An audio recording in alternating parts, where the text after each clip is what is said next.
Good afternoon. I'm Lucas Panzica from the 104.5 The Zone Studios. If you missed it on Tuesday, the Tennessee Titans reportedly are signing free agent wide receiver Tyler Boyd. The 29-year-old played for Brian Callahan for 5 seasons in Cincy. Last season, he caught 67 passes for 667 yards and 2 touchdowns. Titans also made a transaction Tuesday, waiving defensive lineman Shaquille Brown. Around the NFL, Adam Schefter reports former Falcons wide receiver Scotty Miller is headed to Pittsburgh on a 1-year deal, reuniting with new Steelers offensive coordinator Arthur Smith. Tonight in the NHL, Bruins and Panthers play Game 2 at 6:30. Bruins lead it 1-0. And after knocking out the Predators, the Canucks begin their series with the Oilers. That Game 1 is at 9 p.m. In the NBA, the Pacers are at the Knicks. It's Game 2 of the Eastern Conference semifinals. Knicks lead it 1-0. For all your foundation repairs and waterproofing needs, visit USSTN.com. Breaking news at once on your home for the Titans and Vols. This is 104.5 The Zone.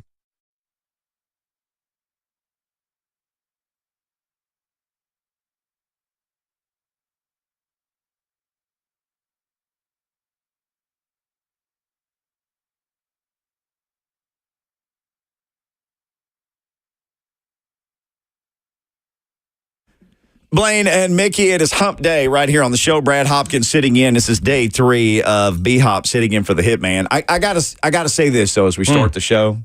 So Lucas is leaving. I have a daughter who's a senior in high school. And some of you out there experiencing, it's a tough year. It's the first, it's my first time to experience this. They call it your last first day of school, last, Christmas break of school. You have your last everything. And so Lucas is leaving. I was telling you guys a story about a song she had written for a class project. And Lucas said, man, there's no vibe. Because Lucas is young. He and Bananas, Brad, it wasn't even that long ago. They were in high school. Right. Oh, man, there's nothing like that last few days of school vibe. And you're at the finish line. And, you're done with everything. I said, and meanwhile, your parents are just sitting home and they're a wreck. Because their baby's all grown up. And you're getting ready to sit through this baccalaureate and then sit through the graduation. And if your kid plays sports, the senior recognition day, which my daughter's a big singer and choir student, so we had that at the last choir concert. And your parents are happy for you and proud of you. But, oh, my gosh, and they always give us a baby picture and we'll put it up when we show the current picture. Stuff like that, man. Whoa. I remember when American Graffiti was out, when it first came out, and you started looking at these kids, chronicling their senior year and whatnot. It's different nowadays. Because I don't even see that most of the kids that are in high school see that as the finality of their education. Yeah. Because nowadays you have to encumber yourself with some sort of collegiate degree to get anywhere in life, right? And sometimes that even not a guarantee. But the point is, I think that they see more after that senior day. Mm-hmm. Maybe they even have to go to summer school to get more credits to be able to get into school. But you see what I'm saying? In other words, that 12th grade is just not it anymore. Yes. In most instances, you know what I mean? Now, I'm not opposed to trade schools and stuff like that. I think there's a tremendous value in learning a trade and a craft that you can do until retirement's an option. But for the most part, I just think that we do things differently in this new era. Yeah, I will tell you that 1 year ago today, or not today, but 1 year ago around this time, felt a lot different than 5 years ago around this time when I graduated high school. So last year I graduated college, and to me, coming out of college, I was like, whoa, I'm done with school, no more classes. That's different. No more homework. I don't no have more to studying. Well, don't I say that loosely, because here I'm in my mid 30s or actually early 40s studying for a Series 6. I forgot how to study. You know what I mean? So, there is something to be said about that, but there is the finality in that, Bananas, just like you just said, because that your schooling, unless you're going to get a master's, or something like that, is over. Now you start getting work experience. But up until that point, man, it just doesn't seem as near finality. Okay, apparently my story about my daughter going to school, people are sending me messages, where's Lucas going? No, Lucas was talking about being a senior in high school. I got to admit, I first thought that, I was like, dang, where's Lucas going? No, Lucas is not going. Lucas will be here studio when all of us are gone. No, Lucas was leaving the studio and just said, I love this discussion, man. That was a fun time. So no, please stop it. Lucas isn't going anywhere. Well, he actually is going on vacation, so. He's going on vacation, but he'll come back. And Lucas, we said he'll be all of our boss one day. He's a talented dude. But no, he's not going anywhere. I'm just commiserating that my daughter will be moving out and going to college. And, Lucas is telling me, it's the greatest time ever. And I'm thinking, my daughter's not going to be there.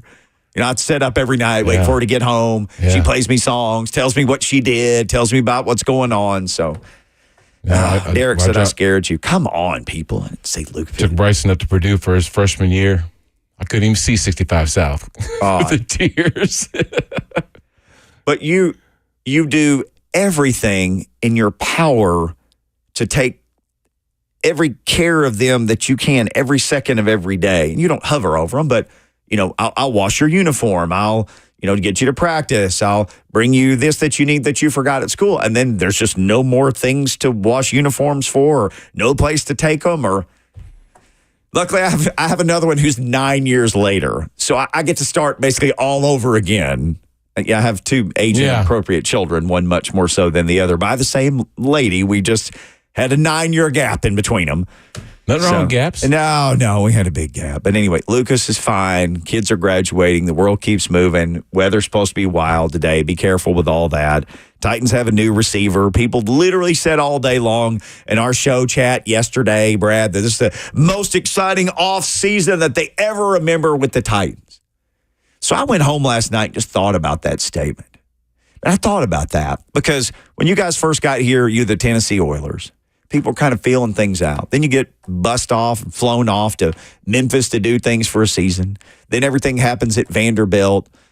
And the year between 98 and 99, that offseason, you could drive around the city and see the stadium was about to be finished. And then there was the day where the new uniforms got announced. It was the Tennessee Titans. And I'll say this, and you were in the middle of all that stuff, so you would have literally the boots on the ground perspective. But I had moved here. I'd gotten out of media. I was going to try to play music, but I was still super interested in sports, and I was super interested in what was going on with you guys and the team and how that was all going to look. That felt like nothing I'd ever felt. And I remember calling my parents and telling them, they said, you love NFL football. You love, that's your thing. What's it like being there? I said, every person has like a Titan shirt on that you see. Every car has a bumper sticker or a flag, like the window flags. It felt like living in a little college town. Now, I'll say this, Nashville was much smaller then, and there were a lot less people here, but it felt like a college town. And I don't know if you guys could feel it because you're practicing out at Bellevue and, running walkthroughs in parking lots and having meetings in trailers, and you're kind of seeing things being built from the ground up. But from the view of fans, and at that time, I'm just a guy who's excited to have a team, and the Oilers are here, and I know about you and Blaine and Steve and Eddie, and people just lost their minds. Then once the season started, the building was full. You guys win a close game over the Bengals and the home opener for the regular season, and then we were just off and running, and that felt like such a fever pitch, and it built literally till you went and played in the Super Bowl that year. And so you had brought up, and so had a couple other people in the chat yesterday, man, that 99 to 2000 offseason, there's never been anything like that because, Blaine said before, we thought we were going to the Super Bowl. So you had a team that was built to go to the Super Bowl that was really, really built to be the best team in the NFL and probably were most days. But, man, I don't know if I'm ready to say it's that hype as people were saying yesterday. Long story short. Well, it's a good comparison. It's a good comparison about where we see the team or how we feel about the team heading into a new season. I think the aggressive nature of the front office through free agency, even into the draft, addressing key needs, whether it be another run stuffer in T'Vondre Sweat. Dude's 360 pounds. Are you kidding me? Now, I expect him to fry a little bit of that off of him, but he's still going to be a massive dude.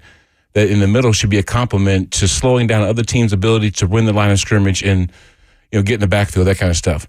And of course, with all the receivers that are household names that we talked about yesterday, Tyler Boyd, right. Calvin Ridley, the D-Hop experiment, it was a winner for us because he didn't turn into the next Julio Jones.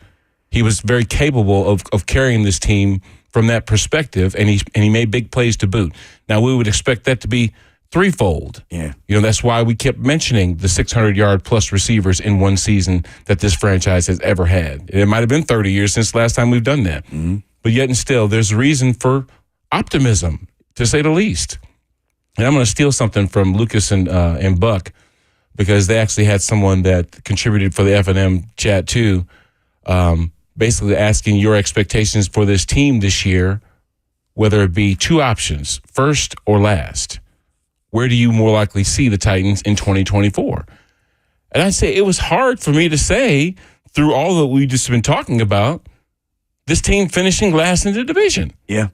So it has to be if there's only one or two options. You know what I'm saying? Mm-hmm. You might as well just go ahead and say that there's probably more people that would say that this team would finish first than they would last. I agree with that 100%. I mean, I think the Colts have more question marks right now than the Titans do. I think the Colts have more question marks. I mean, they have an injured second-year quarterback who's trying to come back from an injury, and they don't have Minshew to fall back on anymore. I always thought Minshew was a great backup. If that guy's your backup, I was always fine with him. He's got no conscience. Sure, I'll come out there, do whatever you want me to. I think the Colts are behind the Titans. I think it's questionable where the Jags are. Now, we all have seen what the Texans do, the Death Star that they're building down in Houston. They're going to be tough, and their quarterback looks like he's going to be an MVP candidate if he continues to ascend like he did last year as a rookie. That was amazing to see. But, man, the Jags have got a lot of question marks. Their talent, the talent on that roster is not what it felt like it was going into, 2 years ago, maybe even last year after they added Calvin Ridley. Like, just in one offseason, it just felt like the Jags lost so much hype. And I don't know if that's because what we saw them during the season last year, or just the fact that they lost so much going in from last year to this year. But the talent level is just, compared to the Titans at least, is not the same, I don't think, in my opinion. Brad, I think it goes back to something that you said a couple of minutes ago. The Titans had needs, and they just keep, and they need a tackle. They drafted one. They needed a giant space heater to put next to Jeff. That's exactly what they did with the second pick. They probably need a starting inside linebacker. Then they take that guy in the fourth round. They needed really good cornerbacks. They go get Cheeto, as they're calling him, and they get L'Jarius Sneed. Well, you're not even saying anything about Tony Pollard. I think Tony Pollard is still a dude that's maybe a steal. Tony Pollard has a chance to be a weapon of weapons. I would tend to agree with you, Bananas. I mean, Gabe Davis, of course, they drafted Brian Thomas from LSU. Now, him I like. Yeah. In the first round. So, he's going to see the field sooner than later. And, of course, Christian Kirk, we understand, has that kind of ability. But I don't think that receiving core is as sexy. Yeah. Now, where they are consistent is where? Quarterback, of course. Yep. And his college teammate, Travis Etienne, in the backfield has been pretty nice for them, too. So, but I would say that we were probably right there with Jacksonville to being the second team. Yep. It might be a jockeying position, only because of what Houston was able to accomplish in a short period of time with a huge upside for their young quarterback. And even with Jacksonville, they're starting to have questions about the future of that quarterback position because they haven't necessarily addressed contract extensions yet with Trevor Lawrence. I'm sure there have been talks, but nothing in place yet for him as they just picked up his fifth-year option. Well, they seem to be on this incline going up, and that seems to have stalled out. And Titans fans, here's people in the chat. I feel good because of the philosophy change. It's been an amazing offseason. Rand is the man. People are just naming things here that they're excited about. They're excited about multiple things.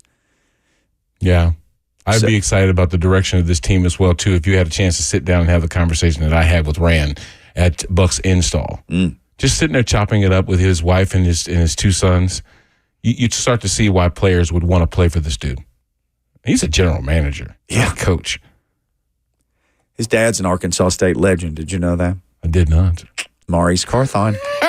Everything ties back to Arkansas State, except for Jordan Dajani. He does not, but he does tie to the NFL via CBS Sports. He will join us next. We'll ask him all things NFL. Normally he's a second-hour guy, but he's going to join us in the first hour of the show today because Brad said, you know what? I need one of my teammates on. We'll talk some Titans wide receivers with the legend, Kevin Dyson. The doctor will join us in hour two. So it's a big show. It's a big Wednesday, and we're glad to have you with us on Blaine and Mickey, powered by All Four Seasons Garage Doors.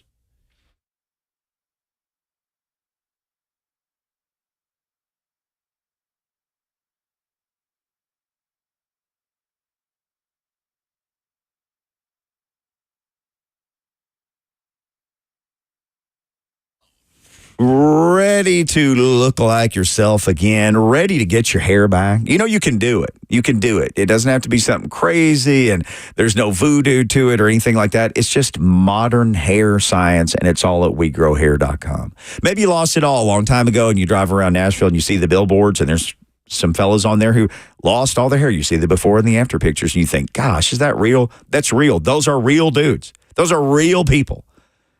Maybe you want that to be you. Maybe you're just starting to notice. Well, guess what? No matter where you are in your hair loss journey, if you're there, you can do something about it. And they've got different ways to address it based on where you are.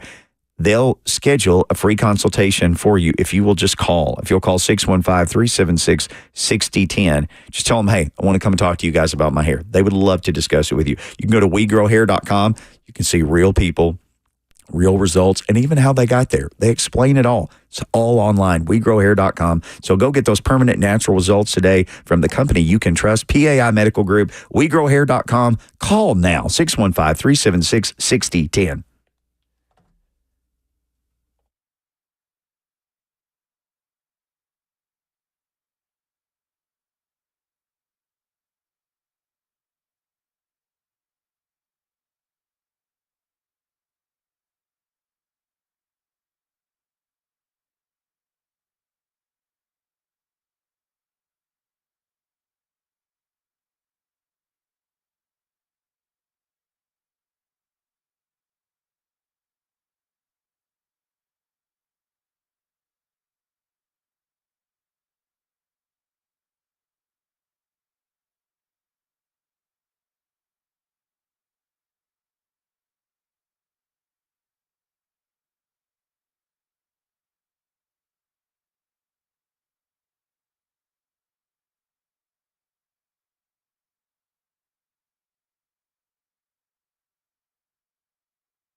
Blaine and Mickey, 104.5 The Zone. Jordan Dajani, an hour early. We were so anxious to talk to him. He said he'd call in an hour early. And then he found out that he gets a bonus extra Titan to talk to with Blaine on vacation. Brad Hopkins here. So, JD, say hello to B-Hop and welcome aboard.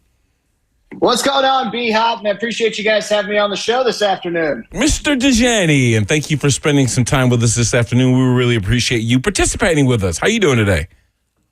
I'm doing great, man. Just got back inside from boarding up my windows and protecting my house for the blooming tornadoes we're going to be facing here in the mid-state later this evening. So everyone make sure you stay weather aware. But life's good right now. Wednesday, May 8th. We're still talking about the NFL draft. The Titans made a pretty big addition at wide receiver. So an exciting offseason just gets more exciting in that aspect. Yeah, it's interesting. There's a writer that I follow for CBS Sports named Jordan Dajani, and he'd written this column that I really enjoyed, and it was 5 potential free agents for the Titans. And since then, the Titans have already signed one of those guys. So he's like I don't know. Well, he's on the phone. He's like a future seer. Welcome aboard, Mr. Future.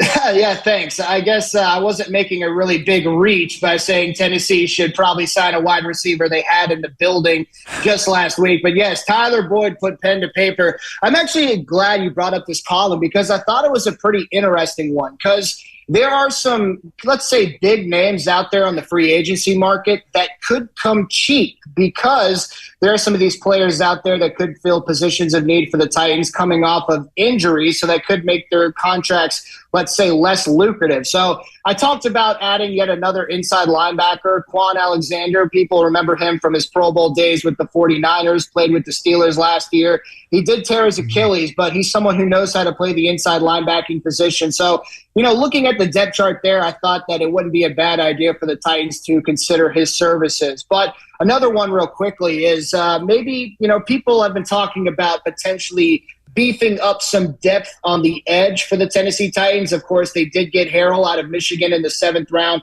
but is that enough? So the new defensive coordinator, Denard Wilson, out of the University of Maryland, I had him turning an eye, hypothetically, to another Maryland legend by the name of Yannick Ngakoue.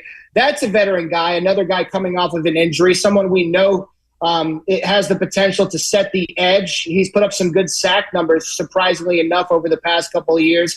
I've described him as a mercenary because he's played for like 6 different teams over the past 5 years. But he's another veteran edge guy that's out there on the market looking for a new deal. And I don't think Tennessee's done adding to their roster at this point in the NFL schedule. Yeah, I don't either. And Jordan Dajani will be covering it all for CBS Sports at Jordan Dajani on Twitter. You can follow him there. So, Jordan, when you're looking at this team and the potential of them even bringing in a Zay Jones, what if they would have signed Zay Jones? Would you feel as confident about this offseason and their improvements as you would since, obviously, them signing Tyler Boyd? Short answer, yes. I still would have been excited for what this offense could potentially look like, but I would definitely rather have Tyler Boyd for a couple of different reasons. One, I think that he's more effective from the slot position.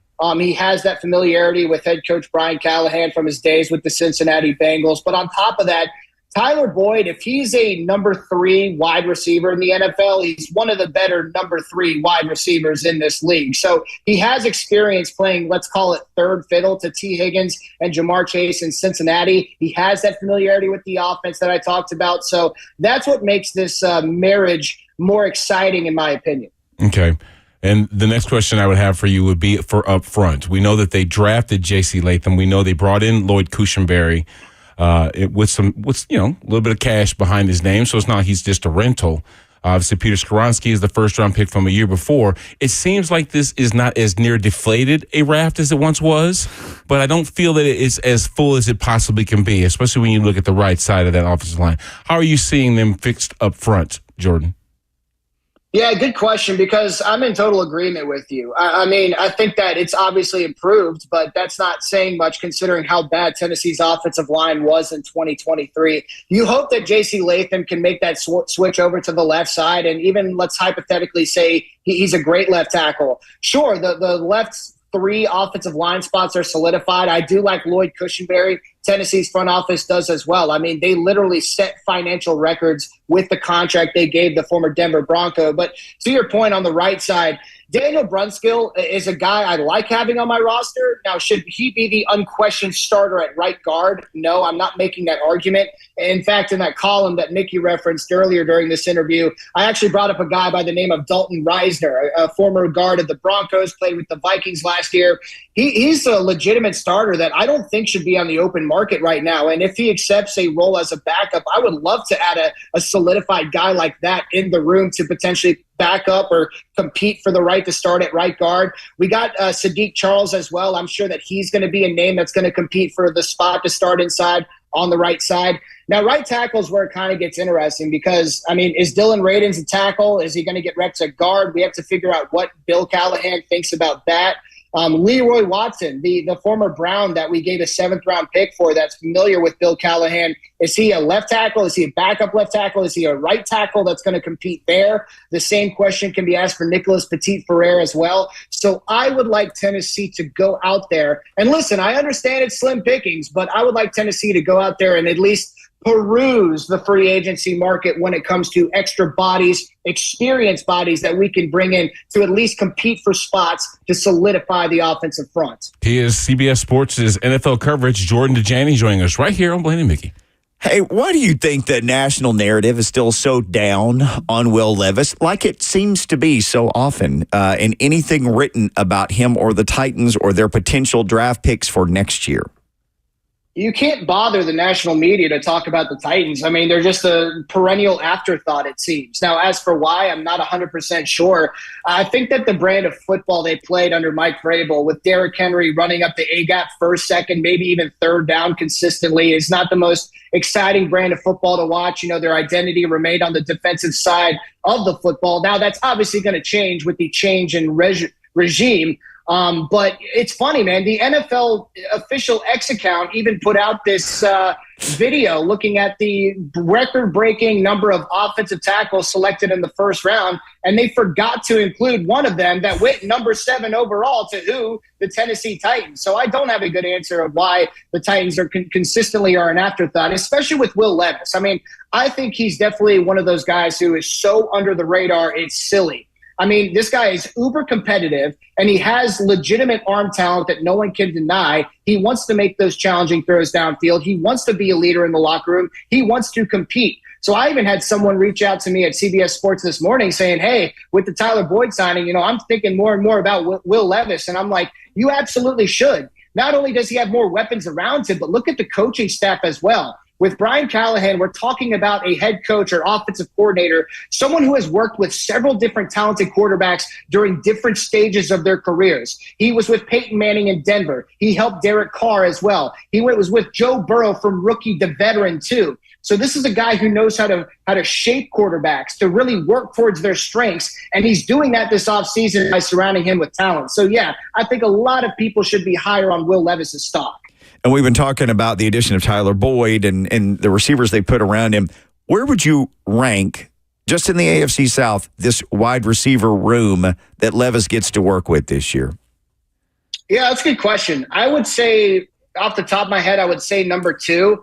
Behind the Houston Texans, because with Houston, I mean, we know that Stephon Diggs has been one of the more consistent and popular number 1 wideouts in this league for the past few years. Nico Collins, without exaggeration, was one of the better perimeter threats in the NFL last season with C.J. Stroud, who really helped unlock that big body target.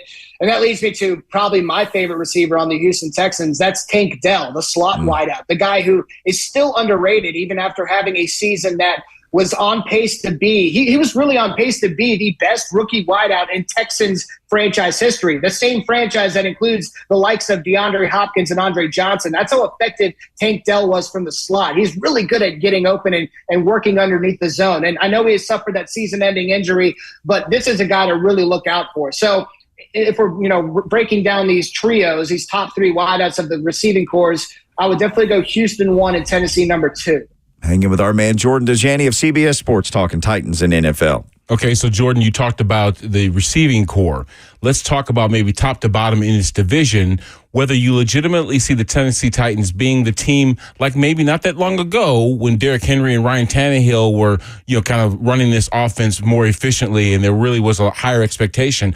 Are we back to that precipice with this Titans team to where we can legitimately say that they can contend for the AFC South division? So when it comes to expectations for the Titans entering 2024, it's so tough to tell because there's a lot of questions that we cannot answer until they actually take the field. And the biggest one is how this offense is going to look with Brian Callahan. You can't take a carbon copy of what the Bengals did in Cincinnati and say that's what Tennessee's going to run because that's Zach Taylor's offense. Now, is it going to look similar?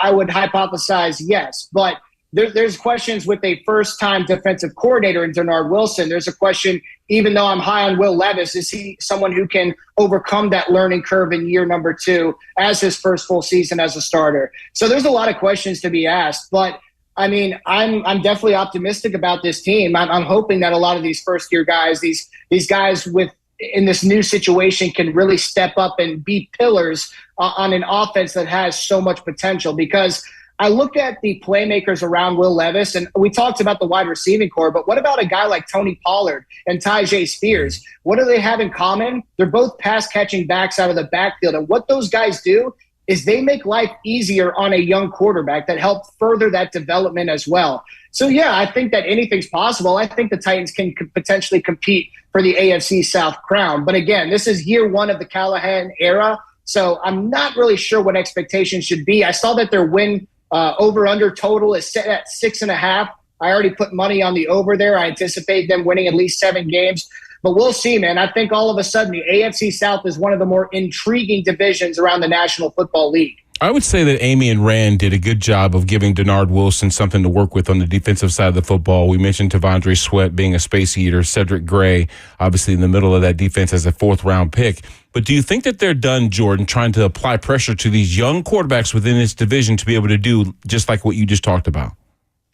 Yeah, I'm glad you brought up the defensive side because I think that there should be just that same level of optimism on that side. I mean, the one thing that I've been lamenting was the state of the cornerback room with the Tennessee Titans, since I've been covering the league professionally. They haven't finished in the top half of the league in pass defense since 2018. And that's something that's going to change this year with the additions of L'Jarius Sneed, Awuzie, getting Brownlee in the draft as well. Hopefully a safety's on the way. So to answer your question, no, I don't think the work is done.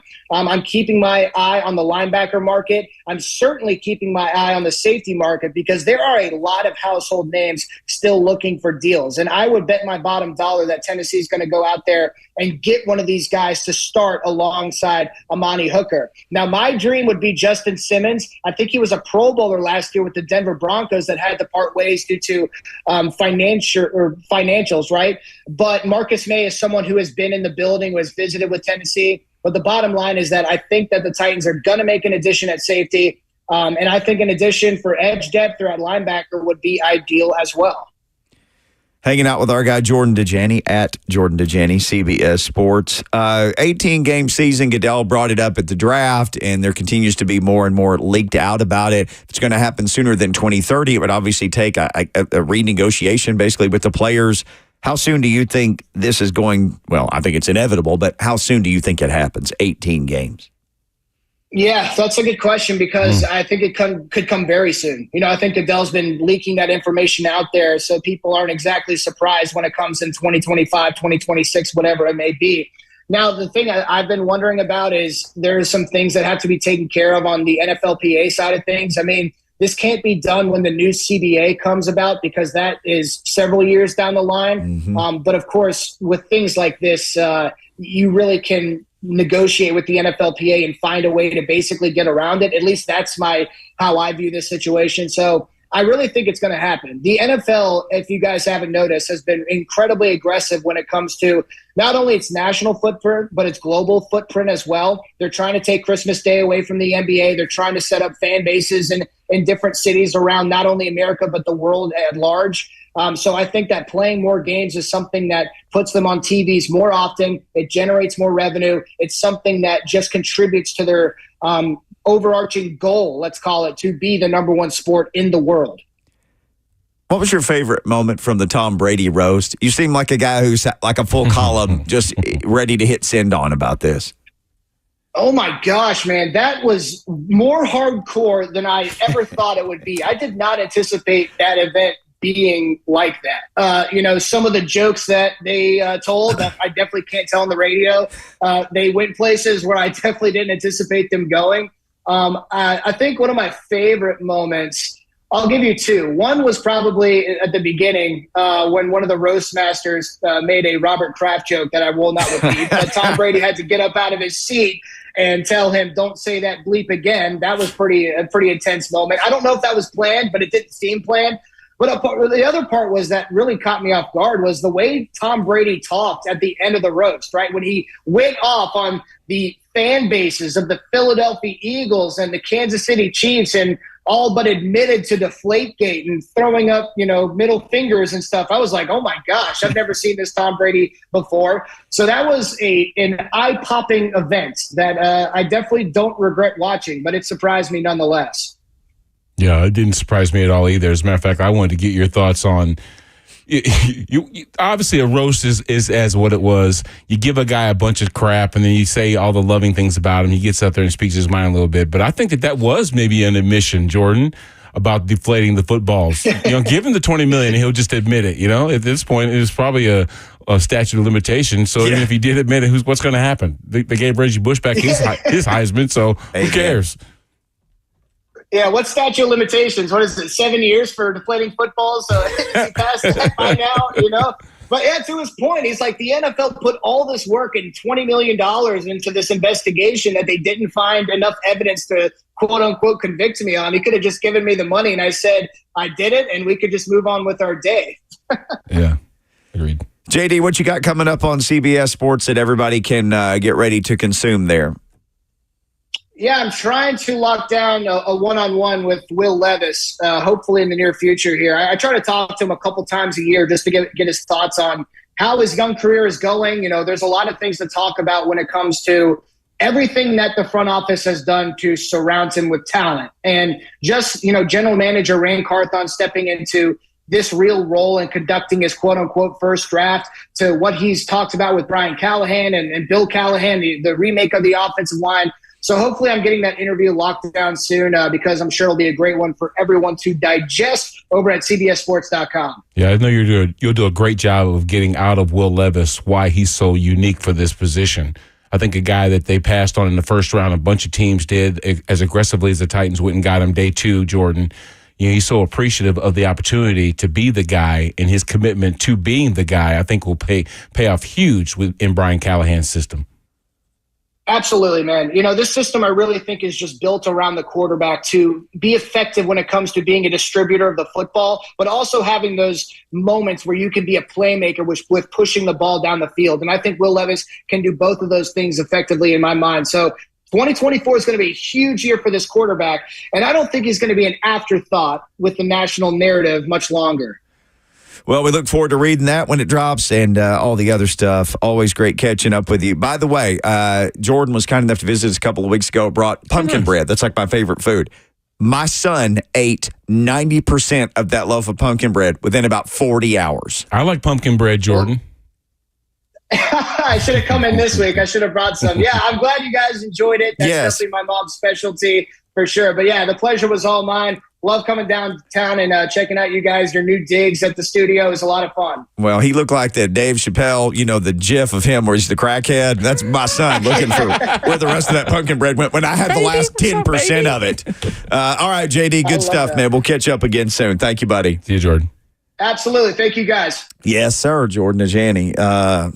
Usually in the second hour of the Wednesday show, he agreed to come in early today and talk to us, or call in early because Kevin Dyson will join us in hour number 2. So we're, just 40 minutes or so away from that. So don't go anywhere. Also, he suggested 5 different free agents for the Tennessee Titans. He didn't give you all of them. We'll tell you who he has suggested. Also, saw that they added a receiver yesterday. What do the Titans need to do next? Who do they need to add next to this roster? What position? What player do you want? People have been listing some of the F&M Bank chat today. You can give us your opinion. You can weigh in 615-737-1045. That'll get you on Blaine and Mickey, powered by All Four Seasons Garage Doors.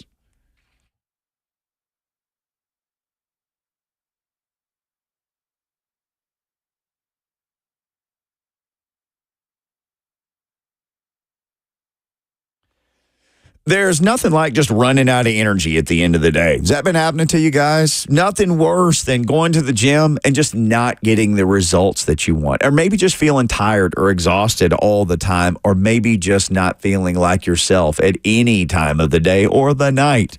Well, that's where Edge Peptide Therapy comes in. Edge Peptide right down the road in Cool Springs. What they want to do is help men feel better from the inside out.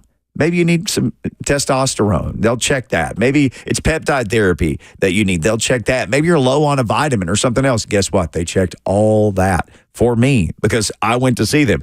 Because I would come in at the end of the day and I would lay on the couch and I was exhausted. So I wanted to feel like myself so I could take care of everybody around me again. And maybe that's you. Well, right now, Edge is offering everyday low pricing of $99 a month for testosterone therapy if that's what you need. Again, they'll check everything. They'll talk to you about everything.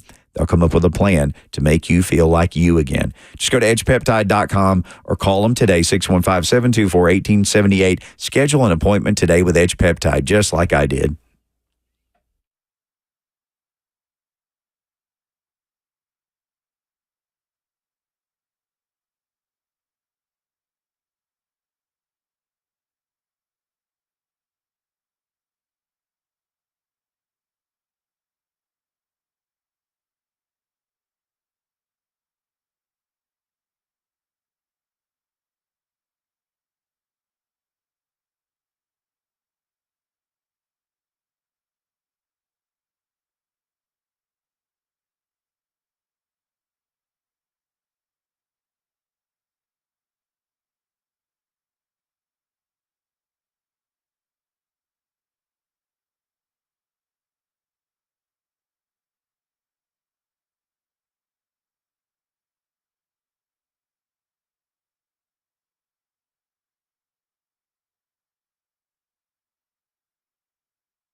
Blaine and Mickey, 104.5 The Zone, powered by All Four Seasons Garage Doors. When trust matters. Do you trust the Titans to finish building this roster, B-Hop? Do you trust the Titans? Do you trust Rand, who was cooking like Metallica is in this track? I see you're making your, like, I'm making your it's the Metallica crescendo, face. bro. Hold on. I'm not there yet. Take it.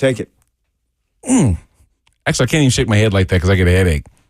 Brings on a migraine. Headphones are going to fall off. Yeah, A exactly. bunch of these guys have neck trouble later from all the headbanging. The bass player on this, Jason Newstead, had like Can you do all this kinds too?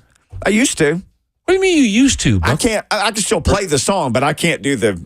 I can't. Mickey, you can totally do that because I know couldn't do you're the just a headbanging beast. anymore. You're a shredder, dude.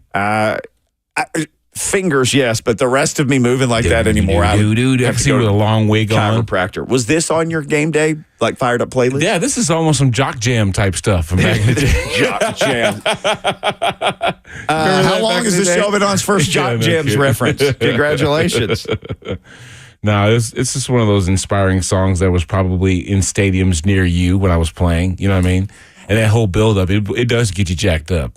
You know what I mean? When you're in a tunnel and you hear this, what is this song called? Enter Sandman. Enter Sandman. Who plays this one? Doesn't the Steelers play it? Metallica. No, one of the teams plays this. Oh, the teams. Yeah. What team plays this when they come out all the time? The Steelers play Renegade by Styx. That's their big I know song. Enter Sandman was one of Oh these. no, that's is it Virginia Tech? Virginia It's Tech. Virginia It's Tech. Virginia Okay. Tech that Okay. runs out to Sandman. Yeah. I totally would get jacked hearing this. You know what I mean? Just the build up and you swaying in the tunnel. And all of a sudden, that it just drops and you rush in the field. It's got to be adrenaline like you would not believe. But you lived it. What are you talking That's about? what I'm saying. I mean, that's what I felt. I mean, music is a huge part of almost every single thing that we do, right? Yeah. It's what inspires us. It's what curbs our moods.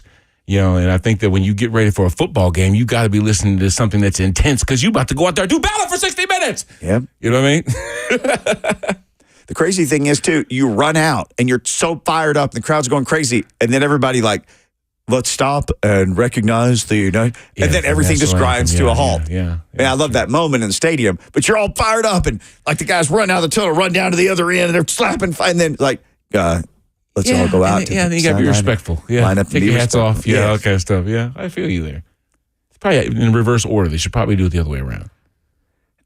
Just if you are paying attention to Bananas, you want to give a SEC softball update or something crazy just happened here? Yeah, so Tennessee's opponents for the second round we're playing right now in Alabama and LSU, and they were in the 14th inning, which was the longest SEC softball tournament game in SEC tournament history by innings-wise, the 14th inning. And LSU just hit a walk-off off the back of the wall. I guess it was only a single because...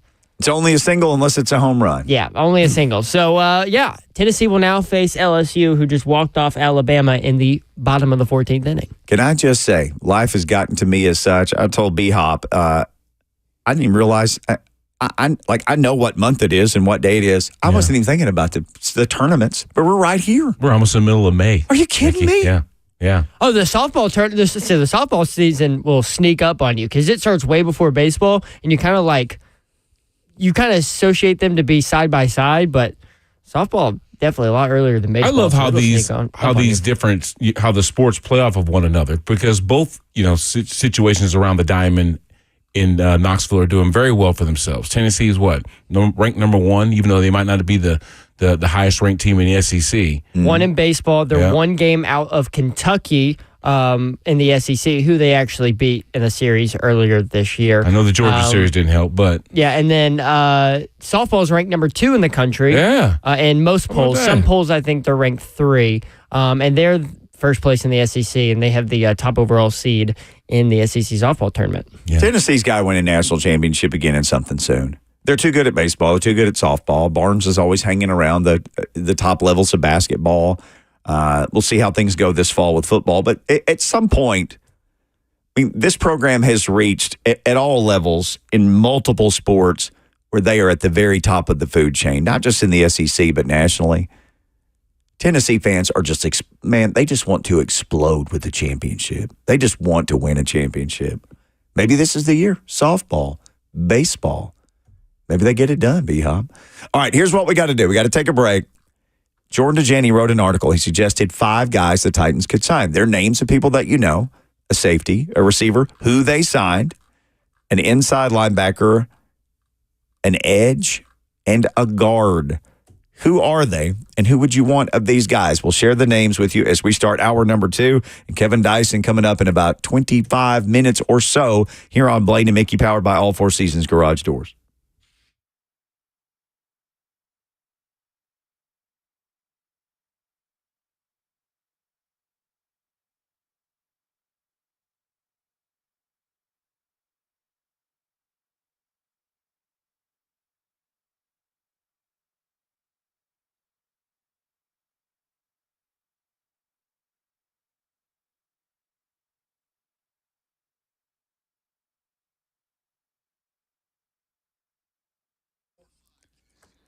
So attention all you baseballers and softballers and parents of these young people. There's an awesome place called DBAT in Murfreesboro. There's also one in Bowling Green, Kentucky, by the way, and we know that you guys listen up there. Amazing place. Batting cages, lessons, camps, clinics. If your kid is into baseball or softball, they can take them to the next level. 24,000 square feet, heated, cool, beautiful. 16 batting cages, professional instructors. They got a pro shop. Everything you've ever imagined. We're actually going to be there Friday with 3HL. So you can come by. We're going to be having some fun. They're going to draw for prizes. Again, this Friday, us and 3HL at DBAT in Murfreesboro, 920 Esther Lane is where we're going to be. If you love baseball, you got somebody in your family who does, you can get a membership. You get discounts on lessons or camps. You can come by and use those pitching machines every day if you want to. I've seen the one in Murfreesboro. It'll blow you away. Baseball parents, you got to get it together. You got to come see us on Friday, 920 Esther Lane in Murfreesboro. And right now, go learn more at dbatmurfreesboro.com. DBAT, get your game on.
Good afternoon. It is 1:59. I'm Joseph Bonanno from the 104.5 The Zone studios. In case you missed it yesterday, the Titans have signed former Bengals wide receiver Tyler Boyd to a one-year contract worth up to $4.5 million.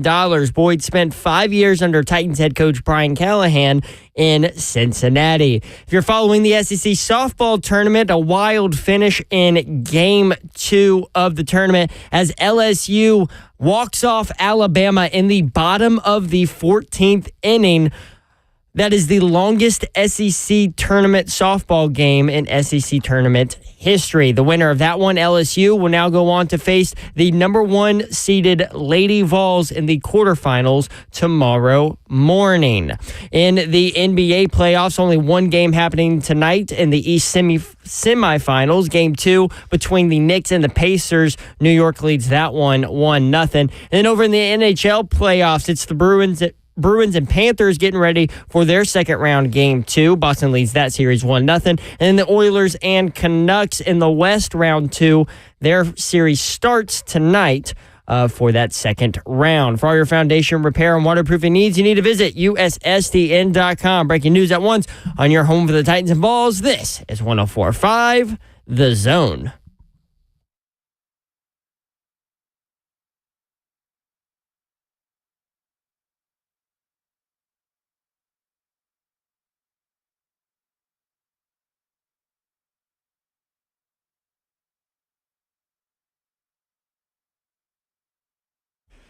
Let's go hour number 2 of Blaine and Mickey on a hump day. You're at the nexus of the sports talk universe. You're more than halfway through your week. That's the way I look at this. It's after 2 o'clock. It's Wednesday. I mean, it's all downhill from here. Keep your eyes on the skies today. There's all kinds of weather potential. I know it's already hit some places. I saw Hendersonville was flooded earlier today. So Hey. Ramon Foster and Associates, be careful up there. Saw some water in Gallatin. There was a whole street that looked like a river. There's a guy, 3HL for life, or a person. He said before that he is a guy, but no identity. He lives in the Gallatin area and had tweeted a street that looked like a river. I saw that on Twitter. So there is all kinds of stuff going on out there. Be careful today. Jordan Dajani was on with us. And by the way, anything that you miss or that you just want to hear again, you can always catch on the Blaine and Mickey podcast. All your favorite Zone shows are podcast every day. So everything you like about podcasts, you can also like about your favorite Zone shows. But JD had written an article for CBS Sports and talked about free agents, 5 free agents the Titans need to sign. Number 2 on his list was wide receiver Tyler Boyd. Since he hit send on that story, they have signed Tyler Boyd. Number 1 on the list was Justin Simmons. You ready for the Titans to sign a safety to put next to Amani Hooker? There's veteran safeties out there, B-Hop. Yeah, there are. I mean, even if you look at who is it? Xavier. Well, he's a cornerback. Jamal Adams, like you mentioned. I mean, here's a guy I think that maybe for the price tag at 28 and a half years old. I like his experience. Obviously, we know he brings some cachet with him. He's a guy that has seen a lot. You mentioned Justin, Eddie Jackson, Quandre Diggs. Yeah. I mean, he's another guy that's Micah available. Hyde. But the thing is, though, okay, so these are higher price tag guys, which you get what you pay for.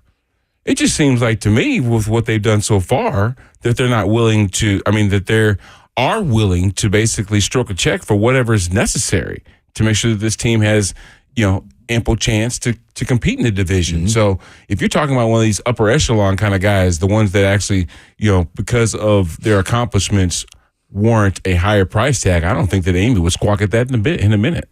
So I don't think so either. And it's not like they're down to their last $6.8 million of cap space. They're like 4th in the league in cap space. I think they're still at around $30 million. I know you always want some padding and you always want to hold on to some for a rainy day, but I think they have the 4th most cap space in the league currently. And if you've said, if there's a premium player, if there's a player they feel like will get them where they need to go, Amy Adams-Strunk seems to have shown a willing spirit to, as you said, take out the checkbook and go, just tell me who to, Who tell me who do I make. My best friends call me Cash. Yes, yes. Who do I need to make this out to? Would you guys like the list of all the safeties? Of the current safety? I'll just do the strong safeties because I think Amani Hooker would probably be playing free safety for the Titans. Yeah. So Jamal Adams, Micah Hyde, Jerron Kearse, Kareem Jackson, Keanu Neal, Ryan Neal, Deron Harmon, John Johnson, and then Justin Simmons. Yeah, and as you get down, there's a balance here. You're starting to see some guys that are like Kareem Jackson, 36 years old.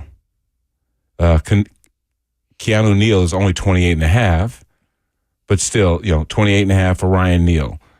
As you get lower in the price scale, sometimes the age goes up, which is the reason why you get them at a discount.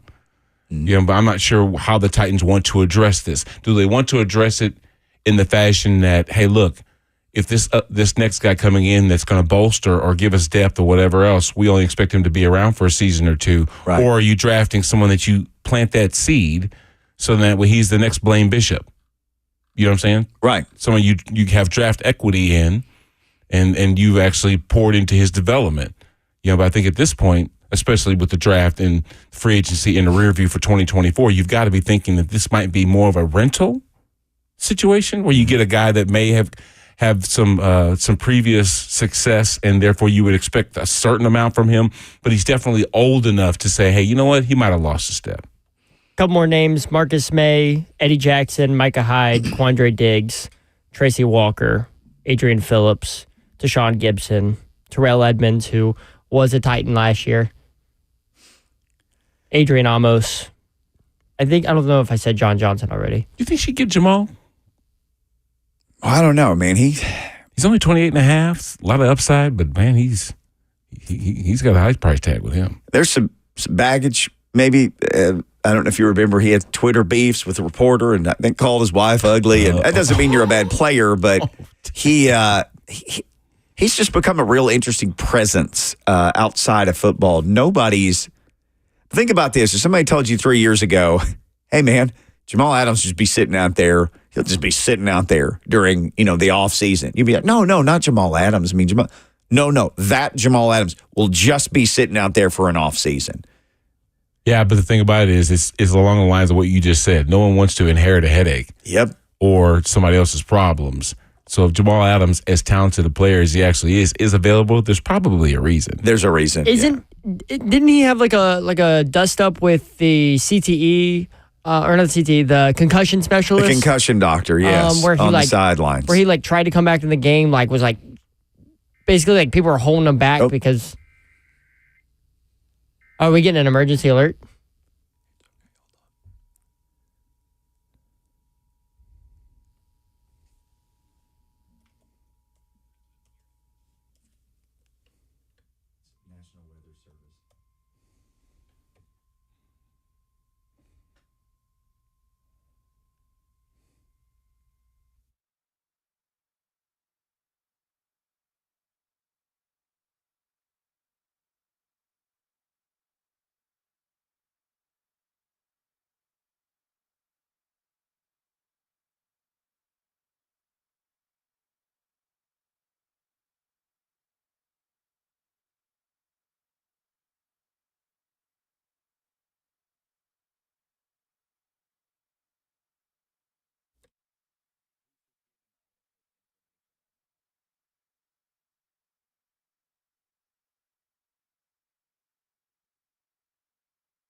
Okay, we'll jump back in here. If you're listening live on the radio, I'm seeing some people in the F&M Bank chat asking, is this a weather warning? Yeah.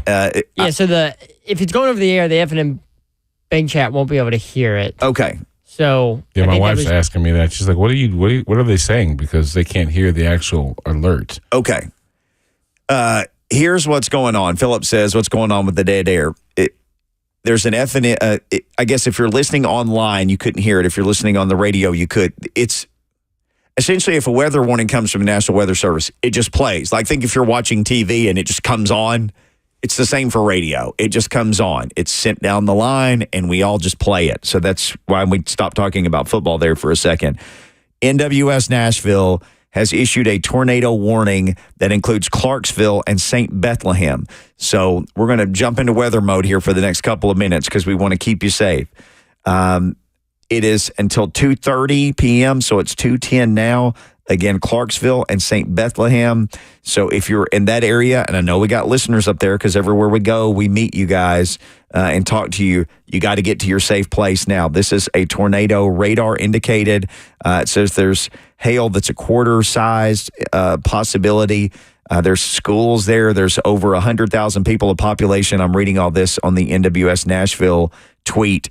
So, again, a tornado warning, including Clarksville and the St. Bethlehem area until 2:30. So if that's you and you're listening, you're in your car, you need to get to somewhere safe. If you're listening at home, you need to get to the interior room, right? Get in the bathtub, get in the closet in the middle of the house.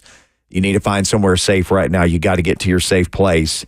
That's what the warning was. It just aired during the show. Anytime something like that happens, we want to let you know. And this, Brad, comes from 8 minutes ago. They had issued a severe thunderstorm warning for the same area, but now it is an actual tornado warned storm for Clarksville and St. Bethlehem area. It looks like it is going northeast based on the track that I can see. So why don't we do this, Joseph? I know we got to get Kevin Dyson. Let's take a break. We'll get Dyson on the phone, compile all the rest of the information that we can find. We'll come back. We'll give people an update. We can also talk to Kevin. We got football stuff to discuss. If there's any more breaking news, we'll give it to you. If there's any more warnings, we will give those to you. But again, here is the latest. Listen to my words. Tornado warning for Clarksville and St. Bethlehem, Tennessee until 2:30 p.m. Central Time. Get in your safe spot. If you are anywhere in that area, find a way to get your own weather warnings and find a way to keep yourself and your family safe. We'll take a break. We'll be right back. It's Blaine and Mickey, powered by All Four Seasons Garage Doors.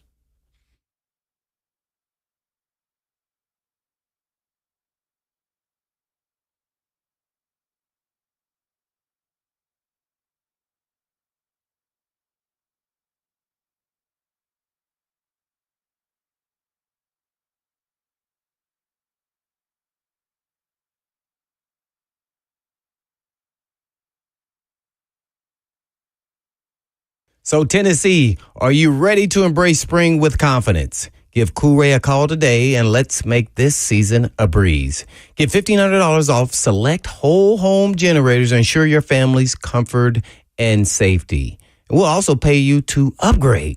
Get $1,000 when you upgrade to your HVAC system with Cool Ray. And try our $49 tune-up and refresh for your system and beat allergy seasons with 10% off indoor air quality products. So let the experts at Cool Ray clear your drain for $93 or you won't be charged.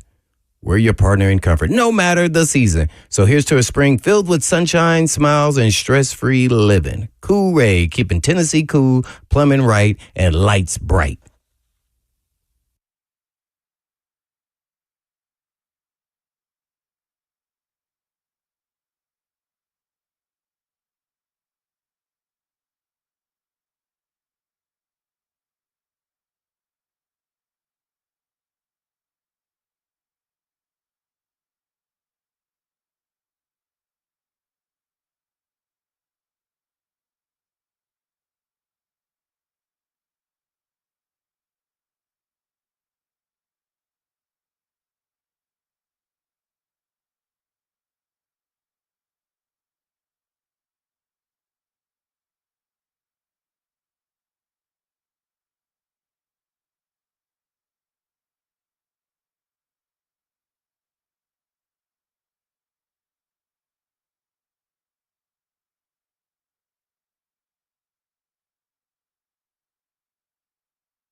Blaine and Mickey, Brad Hopkins sitting in for the Hitman today, tomorrow, and Friday. Friday, we will be at DBAT in Murfreesboro at beautiful baseball, softball training facility. If you've got kids who play, you can't seem to find a nice place to take them to hit in the cages or anything, they have amazing batting cages, instructions, pro shop. I found like 5 baseball gloves I wanted to buy myself the last time I was at DBAT in Murfreesboro.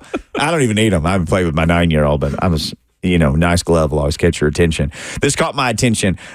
Severe thunderstorm warning now issued, including Goodlettsville and Greenbrier and Ashland City. That's until 2:45. This could be wind up to 60 miles per hour. This could be hail up to a quarter sized.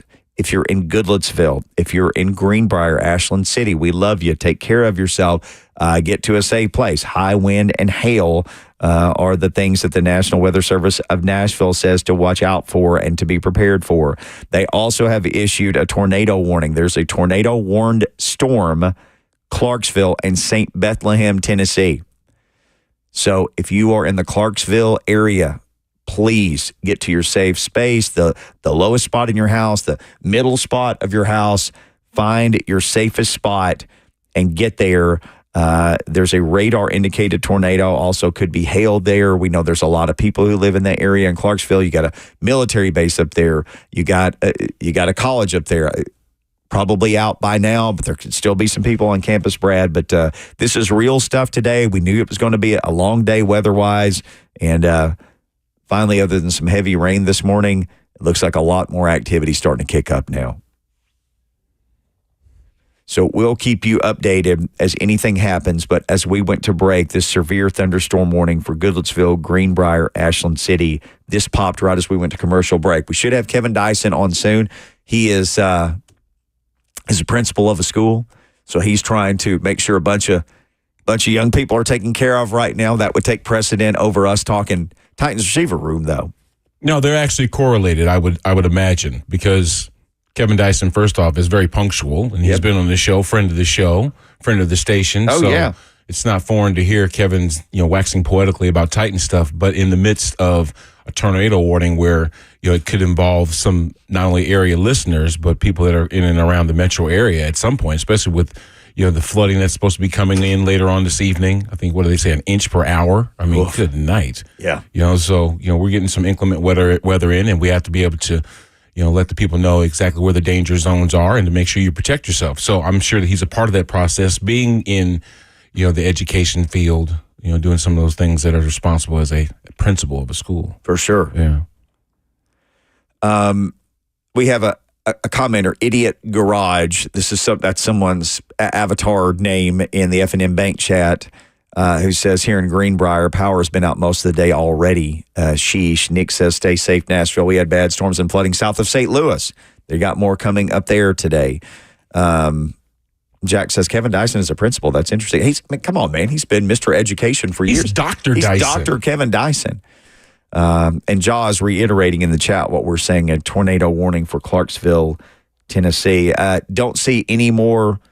I haven't seen any more storm warnings come out via NWS, National Weather Service Nashville. I do have it pulled up, though, on Twitter, so I'm constantly refreshing if anything new comes out. But we have Channel 2 pulled up in the studio. They've gone to their weather radar several times, and there's like the big blob that's all the colors that you hate to see that was headed right towards Clarksville. Looks like heavy rain, wind. And now they have the velocity tracker up for the Clarksville area.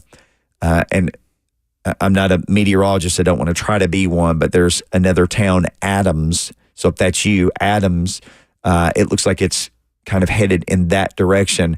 Most all of the stuff they're showing appears to be, they've got warned polygon storms, those odd-shaped polygons that the storm warnings are in, that are north, the tornado-warned storm in Clarksville. But then you also have the severe warned thunderstorm that is for, once again, Goodlettsville, Greenbrier, and Ashland City. So I'll keep updating this, and nothing new yet. So we'll keep you updated. We do have live weather coverage up that we can see, and we'll do our best to tell you the things that they're saying as well, the people who are trained to do so. We'll get Kevin on the line as soon as we can. I'm sure that he is trying his best once again to make sure that his students are taken care of and that they're all in the right place. And when that happens, we'll get Kevin, even if it's for the last segment of the show. In the meantime, that's everything we've got. Let's tell you this. We'll go back to the list that we were talking about earlier. The Titans have had a busy offseason. Some of you are calling it the most exciting Titans offseason in your lifetime. Had that a bunch yesterday. So, Jordan Dajani, who joined us earlier, alluded to a column that he had written 5 free agents that he wants to sign. Did a lot of discussion as we ended the first hour on the safety position. Justin Simmons is the guy that he wants them to sign.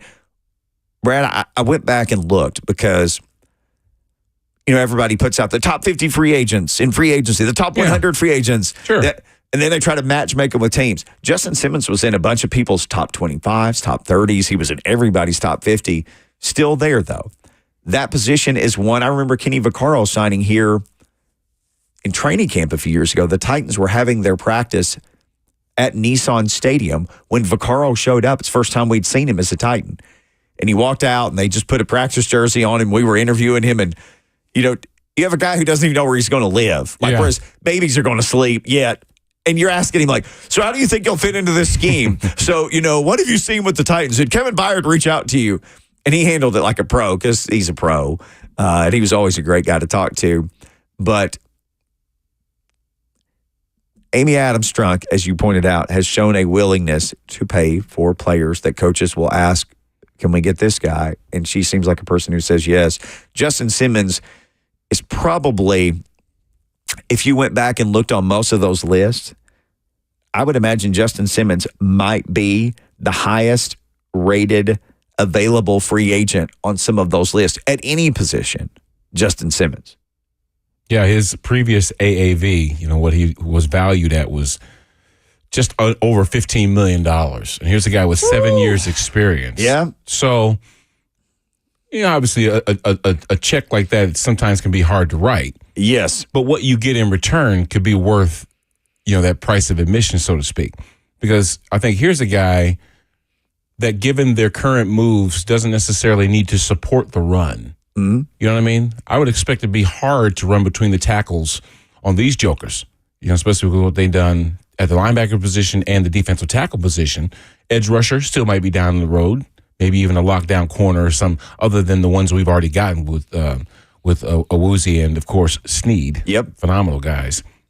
But I think that being that rangy guy that can sit over the top, in single safety coverage and be a guy that can respond to either side because he's got the kind of ability, because he is a dude that we stroke a check for. You know what I'm talking about? Mm-hmm. That kind of playmaking guy, versus him down in the box and being a threat in the pass rush game or even supporting the run. I think they'll have many options Denard Wilson and company will have.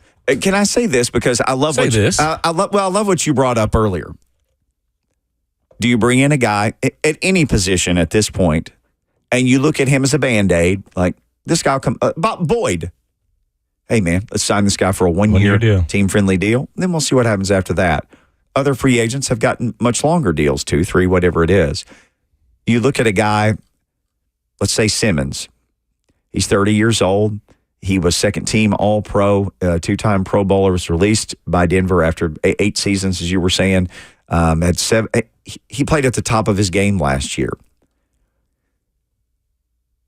Maybe you go to a guy like that. He was looking for X amount of payday, but maybe another year, an extra year or two might entice him, although I know it's the NFL and you can always get cut. But a team is less likely to cut you if they're upside down in your contract.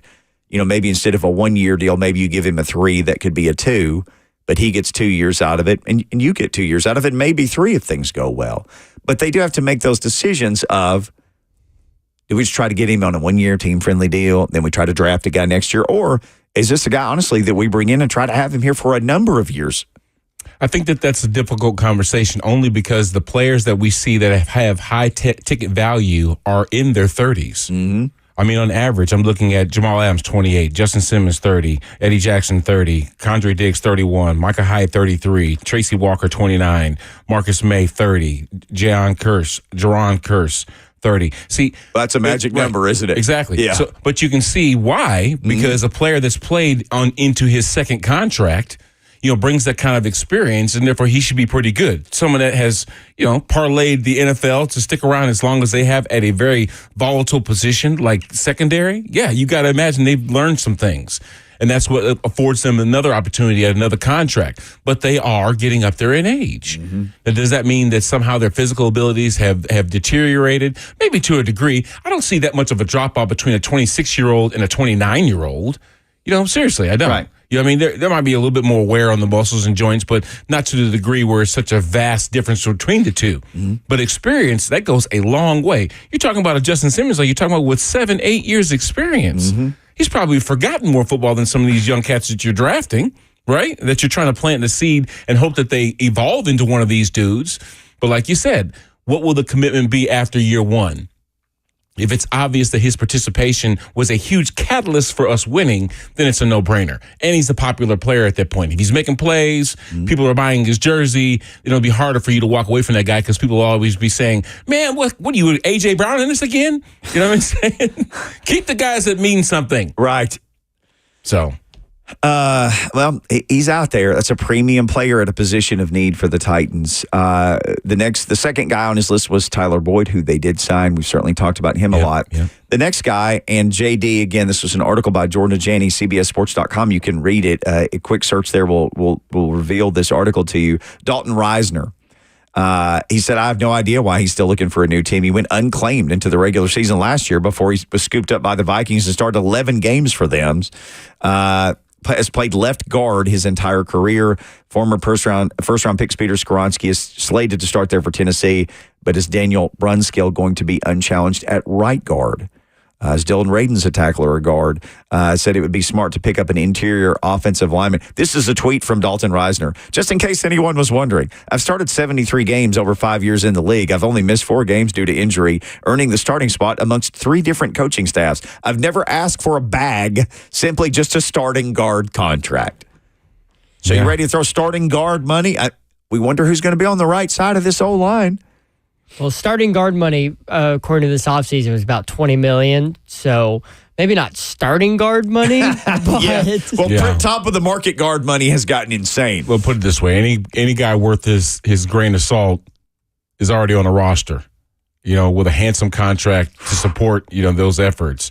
Anybody that's available now, there's probably a reason why they're available. Either their PFF grades are kind of sub or below average, or, just they're unproven dudes that no one's willing to take a chance on just yet. Now, you want to hear his market value from Spot Track? What is it? It goes a little bit to what Bananas was saying. It's not crazy, but they're saying 3 years, $30 million. He's a $10 million a year guy. I give you another reason. 3 for 10. I give you another reason he might be a decent addition on this team. Guess who he played against or played right next to for a couple years over in Denver? Played right next to Lloyd Cush. Cushenberry. Cush Lash. And what's one of the most important? What's one of the most important things for an offensive line to have? Well, I would imagine Brad Hopkins could tell you all of those things. This is like yesterday when Bananas was bringing. He was talking about the '93 Houston Oilers. I'm setting him up. Those are Brad's friends. I know him from work. It's like the Avengers movie. He's a friend from work. Well, I mean, it all has to work. JB, it all has to work. But what are you? Who are you going? Who are you angling for? What am I supposed to say? I mean, wouldn't you like a guy who knows the guy right next to him and is familiar with playing right next to him and has a history playing right next to him and knows, especially if Cushenberry is going to be one of the leaders. Charles? Yeah, and he's another guy. Didn't they cross paths in LSU, right? Yeah. And I think we talked about that. But yeah, don't you want an offensive line that is cohesive and knows the guy right next to him? Anytime you're having conversation about switching guys up front, then there's a problem. Because that unit is supposed to play 60 plays on average every single game. We don't rotate out. It's just not something we do. So if you see guys that are, he's got a series and he's got a series, because they're not confident in the play of either one of those guys to say that they won the spot exclusively. And that's what you want to gravitate towards. I get what you're asking me, Joseph, and it's totally true. You don't want a lot of flip-flopping at that position of offensive line, because those guys have to stay on the field all the time, and they're learning each other as each play goes by. So I would want Peter and JC to play alongside of each other forever. Yeah. You know what I mean? If Lloyd's that guy, stick around, playing there for a long time. That right side to me is extremely unsettled. Let's just say that. So as long as they can keep sliding to the right, they'll be all right. Number 4 on his list is honestly a guy I've wanted them to kick the tires on for a few years now because, as he pointed out in the article, he's become a mercenary. He plays on a different team. It's Yannick Ngakoue. He is 29 years old. Let me go to his stats because last year was a down year for him. He had an ankle injury, but he had 4 sacks last year, was battling an ankle in Chicago. Chicago was a dumpster fire. Anyway, it turned out the way it turned out. In 2022, he had 9.5 sacks for Indy. In 2021, he had 10 sacks for the Las Vegas Raiders. In 2020, he played for 2 teams, Minnesota and Baltimore, and had 8 sacks. The year before that, he had 8 sacks in Jacksonville. The year before that, he had 9.5 in Jackson. I like him, Brad. He's never been the biggest guy. It's amazing to me. So he's probably not going to be a huge run stuffer or a guy who's got a lot of weight to throw into, a charging offensive lineman. But as a situational guy on third down, Yannick Ngakoue has been successful in this league at sacking the quarterback. If you just said this is a guy we want to bring in and he's going to be primarily a third down guy or he's going to play in passing situations and we're going to play him X amount of plays for game, I would love that. I've been on board again for him the last 2 or 3 years. Yeah. Him or Charles Harris type. I'm getting at what you're saying, a veteran edge rusher, 7 years experience for Yannick Ngakoue, a guy that, was a okay price ticket for the Bears, but just for whatever reason, it wasn't that right kind of fit.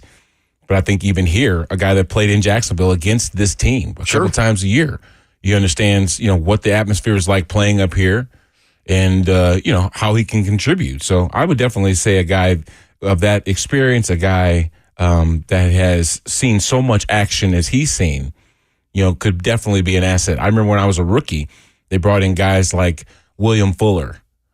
Yeah, they brought in guys like Sean Jones. These are players that have established themselves in other markets, but then came to us to help us, with a Super Bowl run. And a player of that caliber would fit right in here at this point in time. Yeah, I would love to have him. The other guy you mentioned is Quan Alexander, a linebacker who's coming off a torn Achilles. As a guy who's been productive in his career, he's 30 years old, but he had been a Pro Bowl guy in the past. He played for Pittsburgh last year and made some big plays. He pointed out he had a game-sealing interception in prime time against the Titans last year. So I'm not opposed to them adding another veteran presence to that inside linebacker core, but I do think they need to find another veteran tight end before that, and I do think they need to find another veteran edge before that. I love the pickup of Cedric Gray for the linebacker room, but this feels like that is of all these positions, that and maybe guard are the 2 that I'm least worried about, but they are going to need a starting right guard. But I'm probably okay on Quan Alexander, but if you get closer to the season to pick up a guy like that, if he was a guy you signed right at the start of training camps, he's a vet, or if you signed a few days into training camp, he's fully healthy by that time, because you feel like you need him, at that point, I'd be totally on board. Yeah, I see some productivity from Harold Landry and, of course, Arden Key on the outside, but they could add some rotation in that mix. That way the pressure is constant.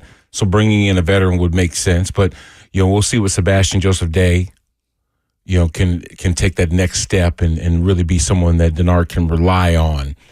Taking advantage of these 2 massive individuals in the middle, pushing the pocket back into the quarterback's lap and making him step back just a little bit further so that way those edge guys can come off and get a piece of cloth that brings them down. And that's what they would hope to take advantage of. But I can definitely see, free agency being a point of contention, not a point of contention, but, a point of emphasis, basically, of getting some more dudes in there that can keep up a high level of intensity.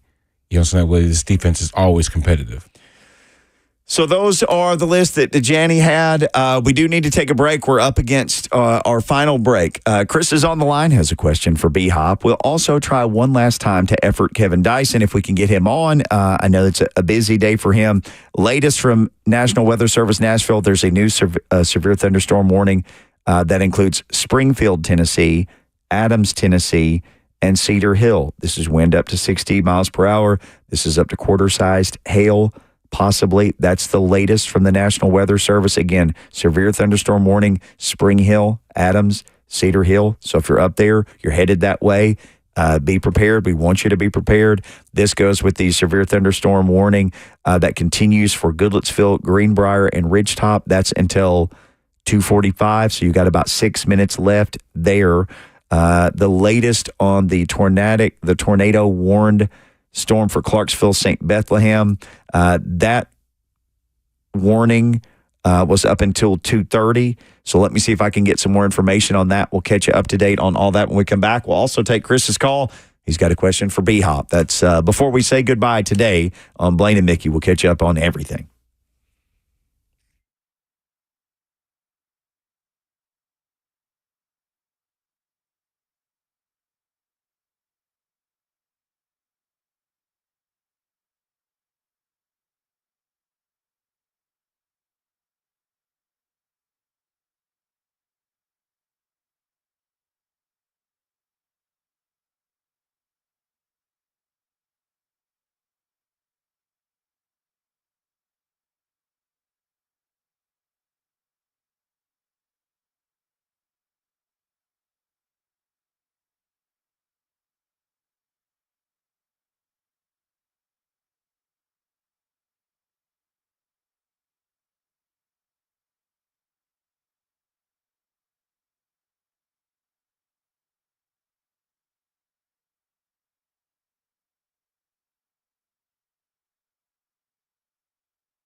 So many people trust Two Rivers Ford. Football players, working moms, business owners. Why? Because Two Rivers Ford has been doing business with integrity for decades. Two Rivers Ford, the South's most trusted Ford dealer.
Yeah, it's an appropriate song for all that's going on today and probably will be going on into the evening. Bad moon rising tonight. I don't know about the earthquakes, but the lightning for sure. NWS Nashville National Weather Service, a recent another announcement, severe thunderstorm warning for Dover, Tennessee, Big Rock, Tennessee, and Bumpus Mills, Tennessee. That is until 3:30. It's 2:47 right now. 60-mile-per-hour wind, hail possible. So if you're there, you need to be weather aware. Flash flood warning, Hendersonville, Gallatin, and Springfield until 5:45. If you see water, like Brad's got cool cars, all the cool cars, but if you see rushing water, you do not drive the car into the water. You do not do that. Turn around. Don't drown. Don't be a stat. Severe thunderstorm warning continues for Coopertown, Tennessee until 2:45. This is all from National Weather Service, Nashville's social media page. Severe thunderstorm warning, including Springfield, Adams, Tennessee, and Cedar Hill. That is until 3:15. There's also a big storm that was set to go. There was a warning for Goodlettsville, Greenbrier, and Ridgetop. I do believe that one has expired. It was until 2:45.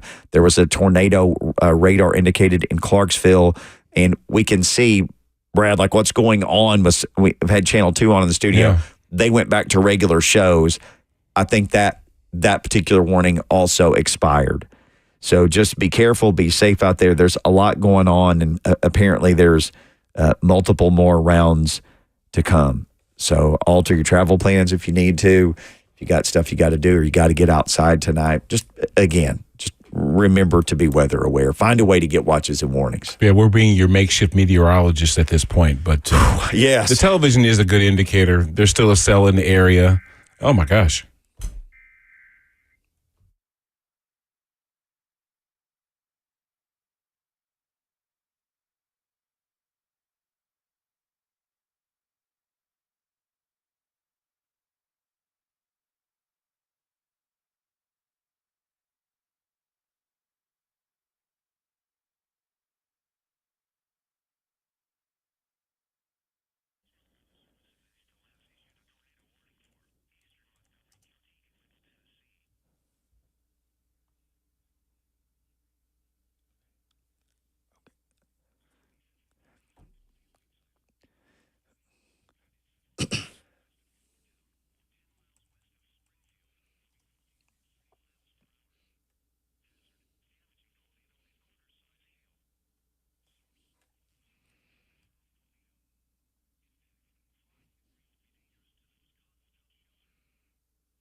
So if you're listening online, we are getting another tornado-warned storm. The online stream not getting the National Weather Service warning, but it is going out over the air. So in case you're not hearing anything, it's because of a tornado-warned storm in Springfield, Adams, and Cedar Hill, Tennessee. It's warned until 3:15. So there's a tornado on the ground. Yes, people in the chat are asking about this. Yes, so let me know if you can hear me. But a tornado-warned storm, Springfield, Adams, and Cedar Hill, Tennessee. That is until 3:15. So it's 2:50. You got some time here. You need to get to your safe space.